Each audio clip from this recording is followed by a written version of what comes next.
नमस्कार. महाराष्ट्र शासनाच्या वित्त विभागाने 6 मे 2024 रोजी निर्गमित केलेल्या शासन परिपत्रकानुसार सुधारित राष्ट्रीय निवृत्ती वेतन योजना म्हणजेच UPS लागू करण्याची कार्यपद्धती निश्चित केली आहे. आजच्या या सादरीकरणात आपण या योजनेचे नियम आणि अंमलबजावणीची प्रक्रिया समजून घेणार आहोत. ही योजना म्हणजे बाजारपेठेवर आधारित असलेल्या जुन्या NPS कडून हमीयुक्त आणि निश्चित निवृत्ती वेतनाकडे केलेला एक महत्त्वाचा प्रवास आहे. ही योजना 1 मार्च 2024 पासून संपूर्ण राज्यात लागू करण्यात आली आहे. जे अधिकारी किंवा कर्मचारी या योजनेचा विकल्प स्वीकारतील त्यांनाच सेवानिवृत्तीनंतर याचे लाभ मिळतील. लक्षात ठेवा, हा पर्याय निवडण्याची अंतिम मुदत 31 डिसेंबर 2026 पर्यंत आहे. या योजनेचे 3 मुख्य आधारस्तंभ आहेत. पहिला, 50% निश्चित निवृत्ती वेतन. कर्मचाऱ्याच्या शेवटच्या वेतनाच्या 50% रक्कम अधिक महागाई वाढ निवृत्ती वेतन म्हणून मिळेल.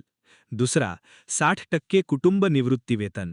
कर्मचाऱ्याच्या मृत्यूनंतर त्यांच्या कुटुंबाला निवृत्ती वेतनाच्या 60% रक्कम आणि महागाई वाढ मिळेल.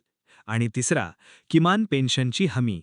10 वर्षांची सेवा पूर्ण करणाऱ्यांना किमान 7,500 रुपये निश्चित निवृत्ती वेतन मिळेल. निवृत्ती वेतनाचे लाभ सेवेच्या कालावधीवर अवलंबून आहेत.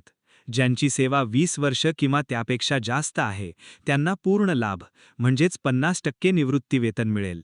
10 ते 20 वर्षांपर्यंत सेवा असणाऱ्यांना त्यांच्या सेवेच्या प्रमाणात म्हणजेच प्रो राटा तत्वावर लाभ दिला जाईल. मात्र ज्यांची सेवा 10 वर्षांपेक्षा कमी आहे त्यांना या सुधारित योजनेचा लाभ मिळणार नाही. त्यांना मूळ NPSचे लाभ मिळतील. या योजनेची आर्थिक प्रक्रिया समजून घेणे आवश्यक आहे. सेवानिवृत्तीच्या वेळी PFRDA कडून मिळणारी 60% रोख रक्कम कर्मचाऱ्याने आहारण आणि संवितरण अधिकारी म्हणजेच DDO कडे चलनाद्वारे जमा करणे अनिवार्य आहे. उरलेल्या 40% रकमेवर मिळणाऱ्या वार्षिकीचा तपशील त्याला सादर करावा लागेल. राज्य शासन देय निवृत्ती वेतनातून ही वार्षिकीची रक्कम वजा करून उर्वरित रक्कम पेन्शन म्हणून अदा करेल.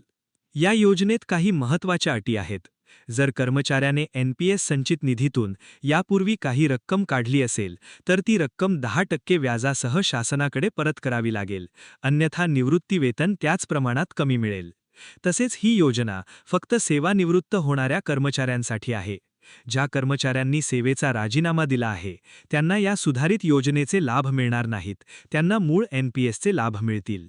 या योजनेची व्याप्ती मोठी आहे. यात मान्यताप्राप्त शैक्षणिक संस्था, कृषी आणि बिगर कृषी विद्यापीठे आणि जिल्हा परिषदेतील कर्मचाऱ्यांचा समावेश आहे.